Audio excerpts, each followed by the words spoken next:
Okay, so ನಾವು ಏನ್ ಕಲಿತಾ ಇದೀವಿ? Spelling rules. ಇಂಗ್ಲಿಷ್ ಅಲ್ಲಿ ಸ್ಪೆಲ್ಲಿಂಗ್ ರೂಲ್ಸ್ ಬಹಳ ಮುಖ್ಯ. ಇದು ನಾನು ಪದೇ ಪದೇ ಹೇಳ್ತಾ ಇದ್ದೀನಿ. ಬಟ್ ಸ್ಪೆಲ್ಲಿಂಗ್ ರೂಲ್ಸ್ ನೀವು ಅದನ್ನ ತುಂಬಾ ಗೊತ್ತಿರಬೇಕು.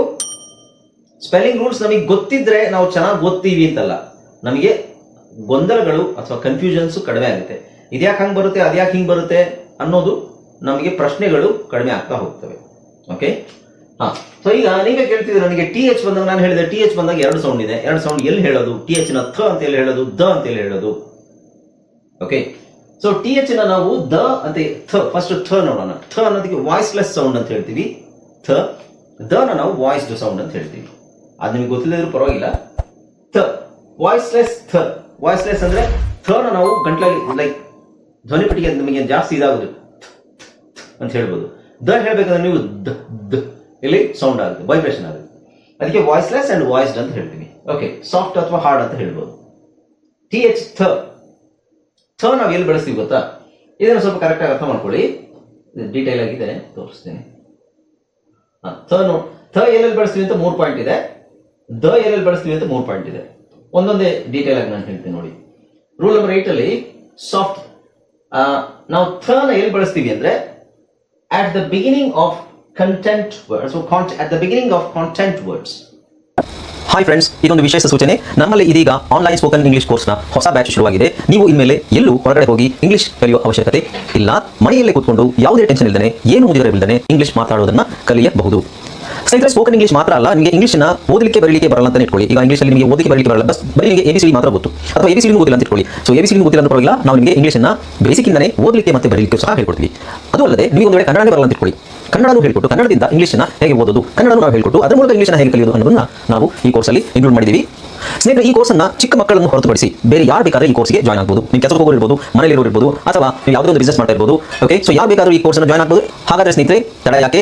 ಈ ಸ್ಪೋಕನ್ ಇಂಗ್ಲಿಷ್ ಕೋರ್ಸ್ ಮತ್ತು English basic reading and writing ಕೋರ್ಸ್ನ ಜಾಯ್ನ್ ಆಗಬೇಕು ಅಂತ ಆಸಕ್ತಿ ಇರೋರು ಈ ಕೂಡಲೇ ನಿಮ್ಮ ಫೋನ್ ತೆಗೆದುಕೊಳ್ಳಿ ಹಾಗೂ ಇಲ್ಲಿ ಬರ್ತಿರುವಂತಹ ನಂಬರ್ಗೆ ಅಥವಾ ಕೆಳಗಡೆ ಬರ್ತಾ ಇರುವಂತಹ ನಂಬರ್ಗೆ ನೀವು ಕರೆ ಮಾಡತಕ್ಕದ್ದು ಅಥವಾ ವಾಟ್ಸ್ಆ್ಯಪ್ನಲ್ಲಿ ಸಂಪರ್ಕಿಸಿ ನಿಮ್ಮ ಹೆಸರನ್ನು ರಿಜಿಸ್ಟರ್ ಮಾಡಿಕೊಳ್ಳಿ. Okay, at the beginning of content words. Content words ಅಂದ್ರೆ ಏನು ಅನ್ನೋದನ್ನ ತಿಳ್ಕೋಬೇಕು. ಓಕೆ, ಸೊ ಕಾಂಟೆಂಟ್ ವರ್ಡ್ಸ್ ಆಮೇಲೆ ನೋಡೋಣ ಏನಂತ. So for example, beginning starting ಅಲ್ಲಿ thought, thing, think, thief, thigh, thin, thirsty, thread, thread. Okay, ಥ ಬರುತ್ತೆ ಸ್ಟಾರ್ಟಿಂಗ್ ಅಲ್ಲಿ. ಬಟ್ ಸ್ಟಾರ್ಟಿಂಗ್ ಅಲ್ಲಿ ದ ಬರೋದು ಇದೆ. ಓಕೆ, ಸೊ ನೀವೇನ್ ಮಾಡ್ಬೇಕು? ಈ ಬಿಗಿನಿಂಗ್ ಆಫ್ ಕಾಂಟೆಂಟ್ ವರ್ಡ್ಸ್ ನಿಮಗೆ ಲಕ್ಷಗಟ್ಟಲೆ ಇದೆ.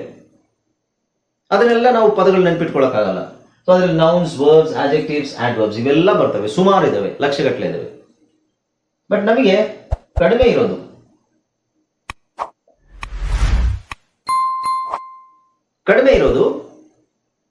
ಯಾವುದು? ಫಂಕ್ಷನ್ ವರ್ಡ್ಸ್ ಅಂತ ಹೇಳ್ತೀವಿ.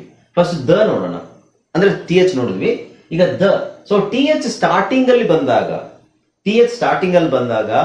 ದ ಅಂತ ಎಲ್ಲ ಆಗುತ್ತೆ ಅಂತ ಹೇಳಿದ್ರೆ ನಿಮಗೆ ಇಷ್ಟು ಪದಗಳಲ್ಲಿ ಮಾತ್ರ ಆಗೋದು. ಅಂದ್ರೆ ಮಾಡರ್ನ್ ಇಂಗ್ಲಿಷ್. ಹಳೆ ಇಂಗ್ಲಿಷ್ ಅಲ್ಲಿ ಇನ್ನೊಂದಷ್ಟು ಪದಗಳಿದಾವೆ ಓಲ್ಡ್ ಇಂಗ್ಲಿಷ್ ಅಲ್ಲಿ. ಬಟ್ ಮಾಡರ್ನ್ ಇಂಗ್ಲಿಷ್ ಅಲ್ಲಿ ಅಂದ್ರೆ ಈಗ ನಾವು ಏನು ಇಂಗ್ಲಿಷ್ ಯೂಸ್ ಮಾಡ್ತೀವಿ ಅದರಲ್ಲಿ ಇಷ್ಟು ಪದಗಳು ಮಾತ್ರ ಇದಾವೆ. This, that, there, they, them, then, these, those, there, than, though. ಈ ಪದಗಳಲ್ಲಿ ನಿಮಗೆ ಫಸ್ಟ್ ಅಕ್ಷರ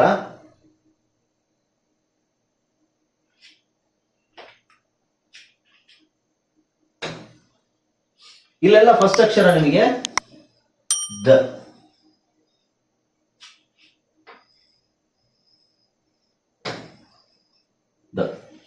ಇದರ ಅರ್ಥ ಏನು? ನೀವು ಈ ಪದಗಳನ್ನ ಕರೆಕ್ಟ್ ಆಗಿ ಪ್ರಾಕ್ಟೀಸ್ ಮಾಡಿಕೊಂಡು ಈ ಪದಗಳಲ್ಲಿ ಎಲ್ಲಾ ಪದಗಳಲ್ಲೂ ದನೇ ಯೂಸ್ ಮಾಡಬೇಕು ಅಂತ ನೀವು ತಿಳ್ಕೊಂಡ್ರೆ ಬೇರೆ ಯಾವುದೇ ಪದ ಬರಲಿ ಅದೆಲ್ಲದಕ್ಕೂ ಥನೇ ಹಾಕಬೇಕು. ಥ ಬರುವಂತ ಪದಗಳು ಲಕ್ಷಗಟ್ಟಲೆ ಇದಾವೆ, ಅದೆಲ್ಲ ನೆನ್ಪಿಟ್ಕೊಳ್ಳೋಕ್ಕಾಗಲ್ಲ. ಅಟ್ಲೀಸ್ಟ್ ಈ ವರ್ಡ್ಸ್ ನೆನ್ಪಿಟ್ಕೋಬಹುದಲ್ವಾ? ಓಕೆ, ಹಳೆ ಇಂಗ್ಲಿಷ್ ಅಲ್ಲಿ ತುಂಬಾ ಇದೆ, ಇನ್ನೊಂದಿಷ್ಟು ಪದಗಳಿರ್ಬೋದು. ದಿ, ದೋ, ದೈ ಅಂತೆಲ್ಲ ಬರುತ್ತೆ. ಬಟ್ ಅದು ಮಾಡರ್ನ್ ಇಂಗ್ಲಿಷ್ ಅಲ್ಲಿ ಯೂಸ್ ಮಾಡಲ್ಲ. ಈಗ ಗೊತ್ತಾಯ್ತಾ ನಿಮಗೆ? ಟಿ ಎಚ್ ನಾವು ದ ಅಂತ ಎಲ್ಲಿ ಬಳಸ್ತೀವಿ ಅಂದ್ರೆ ಇಷ್ಟು ಪದಗಳಲ್ಲಿ ಮಾತ್ರ. ಟಿ ಎಚ್ ನಾವು ಥ ಎಲ್ಲಿ ಬಳಸ್ತೀವಿ ಅಂದ್ರೆ ಬಹಳಷ್ಟು ಪದಗಳಿದ್ದಾವೆ, ಲಕ್ಷಗಟ್ಟಲೆ ವರ್ಡ್ಸ್ ಇದೆ. ಓಕೆ, ಈ ವರ್ಡ್ಸ್ ನೆನಪಿಟ್ಕೊಂಡ್ರೆ ಇದನ್ನ ಮಾತ್ರ ದ ಅಂತ ಹೇಳಿ, ಉಳಿದವೆಲ್ಲ ಅದನ್ನು ಥ ಅಂತ ಹೇಳಿದ್ರೆ ಅದು ಒಂದು point. Next, at the beginning beginning starting ಅಲ್ಲಿ ಬಂದಾಗ ಯಾವ ವರ್ಡ್ಸು, ಈ ವರ್ಡ್ಸ್ ಮಾತ್ರ ನಾವು ಸ್ಟಾರ್ಟಿಂಗ್ ಅಲ್ಲಿ ಬಂದಾಗ ದ ಅಂತ ಹೇಳಬೇಕು. ಸ್ಟಾರ್ಟಿಂಗ್ ಅಲ್ಲಿ ಅದನ್ನ ನೆನ್ಪಿಟ್ಕೊಳ್ಳಿ ಫಸ್ಟಿಗೆ ಬಂದಾಗ. ಬಟ್ ಮಧ್ಯದಲ್ಲಿ ಬಂತು ಅಂದ್ರೆ ಏನ್ ಮಾಡೋದು? ಮಧ್ಯದಲ್ಲಿ ಎಲ್ಲಿ ಬರುತ್ತೆ ನೋಡಿ, ವಾಯ್ಸ್ಲೆಸ್ ಟಿ ಎಚ್ ಎಲ್ಲಿ ಬರುತ್ತೆ? ಇನ್ ದ ಮಿಡಲ್ ಆಫ್, ಕನ್ನಡದಲ್ಲಿ ಹೇಳ್ತೀನಿ, ಪದಗಳಲ್ಲಿ ಟಿ ಎಚ್ ನಡುವೆ ಬರುವುದಾದರೆ, ಯಾವುದೇ ಪದದಲ್ಲಿ ಟಿ ಎಚ್ ನಡುವೆ ಬರುವುದಾದರೆ ಕಾನ್ಸನೆಂಟ್ ಗಿಂತ ಮುಂಚೆ ಟಿ ಎಚ್ ಥ ಆಗುವುದು. ಕಾನ್ಸನೆಂಟ್ ಗಿಂತ ಮುಂಚೆ ಟಿ ಎಚ್ ಥ ಅಂದ್ರೆ ನೋಡಿ, ಸರಿಯಾಗಿ ಅರ್ಥ ಮಾಡ್ಕೊಳ್ಳಿ.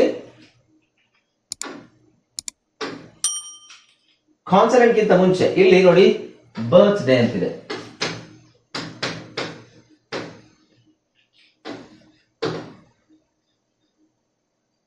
ಇಲ್ಲಿ ನೋಡಿ, ಇದು ಕಾನ್ಸನೆಂಟ್, ಡಿ ಕಾನ್ಸನೆಂಟ್. ಅದಕ್ಕಿಂತ ಮುಂಚೆ ಬಂದಿದೆ ಇಲ್ಲಿ, ಡಿ ಗಿಂತ ಮುಂಚೆ ಬಂದಿದೆ, ಡಿ ಗಿಂತ ಮುಂಚೆ ಬಂದಿದೆ ಇಲ್ಲಿ. ಅದೇ ತರ ಡಬ್ಲ್ಯೂ ಗಿಂತ ಮುಂಚೆ ಬಂದಿದೆ ಟಿ ಎಚ್, ಪಿ ಗಿಂತ ಮುಂಚೆ ಟಿ ಎಚ್ ಬಂದಿದೆ, ಬಿ ಗಿಂತ ಮುಂಚೆ ಬಂದಿದೆ, ಆರ್ ಗಿಂತ ಮುಂಚೆ, ಪಿ ಗಿಂತ ಮುಂಚೆ. ಓಕೆ, ಇದನ್ನ ಬಿಟ್ಬಿಡಿ. ಆಮೇಲೆ ಆರ್ ಗಿಂತ ಮುಂಚೆ ಇದೆ, ಡಬ್ಲ್ಯೂ ಗಿಂತ ಮುಂಚೆ, ಎಫ್ ಗಿಂತ ಮುಂಚೆ ಇದೆ, ಎಫ್ ಗಿಂತ ಮುಂಚೆ ಇದೆ. ಓಕೆ, ಸೊ ಇದರ ಅರ್ಥ ಏನು? ಟಿ ಎಚ್ ನಿಮಗೆ ಒಂದು ಕಾನ್ಸನೆಂಟ್ ಗಿಂತ ಮುಂಚೆ ಬಂದ್ರೆ ಅದನ್ನ ನಾವು ಥ ಅಂತಾನೆ ಹೇಳಬೇಕು.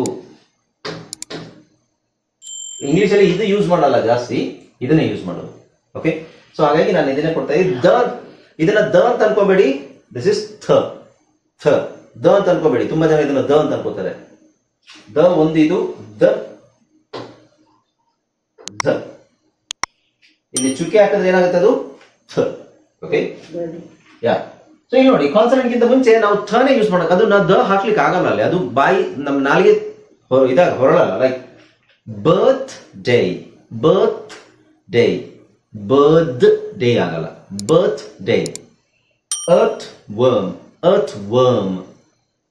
Tooth fix, toothpicks. Toothbrush, toothbrush. Bathroom, bathroom, bathroom ಅಂತ ಹೇಳಕ್ಕಾಗುತ್ತಾ? ಇದನ್ನೇ ನೀವು ದಾ ಹಾಕೊಳ್ಳಿ. ಬಾತ್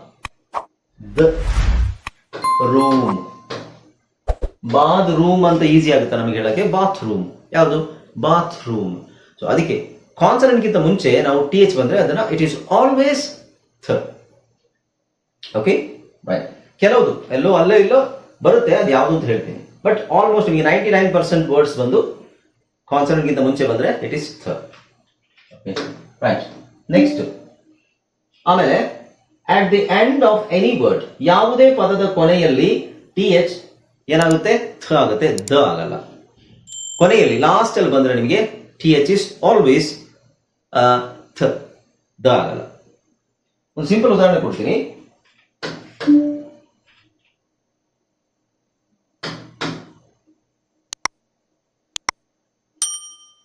ಇಲ್ಲಿದೆ ನೋಡಿ, ಇದು ವಿತ್, ವಿತ್ ಅನ್ನೋ ಪದ.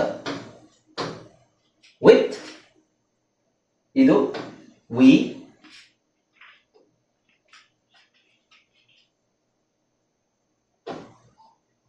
ವಿತ್. ಓಕೆ, ಇದಕ್ಕೆ ನಾವು ಇನ್ ಪದ ನೋಡಿ,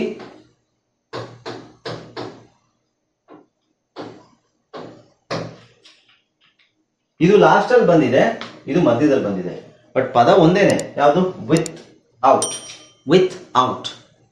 ಇದನ್ನ ನಾವು ವಿತ್ ಔಟ್ ಅನ್ನಲ್ಲ, ವಿದೌಟ್. ಇಲ್ಲಿ ದ ಹಾಕ್ತೀವಿ.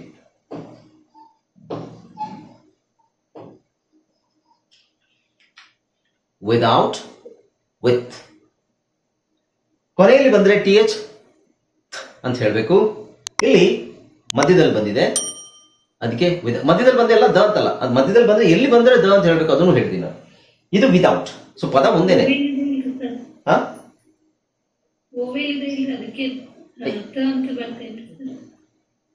ಶ್ವೇತಾ, ರಿವಿಷನ್ ಕ್ಲಾಸ್ ಅಲ್ವಾ ನಿಮ್ದು? ಯಾ, ರೆಗ್ಯುಲರ್ ಕ್ಲಾಸ್ ಅಲ್ಲಿ ಜಾಯ್ನ್ ಆಗಿದ್ದೀರಾ? ಹೌದು ಮಾಲಾ, ಇದು ರಿವಿಷನ್ ಕ್ಲಾಸ್ ಅಲ್ವಾ? ಮಾಲಾ ಅವರೇ, ನಿಮಗೆ ರಿವಿಷನ್ ಕ್ಲಾಸ್ ಅಲ್ವಾ ಇದು? ಮಾಡಿದ್ರಿ ಅಂದ್ರೆ ಮಾಡಿರೋದೇ ರಿವಿಷನಿಂಗ್ ಮಾಡೋದು.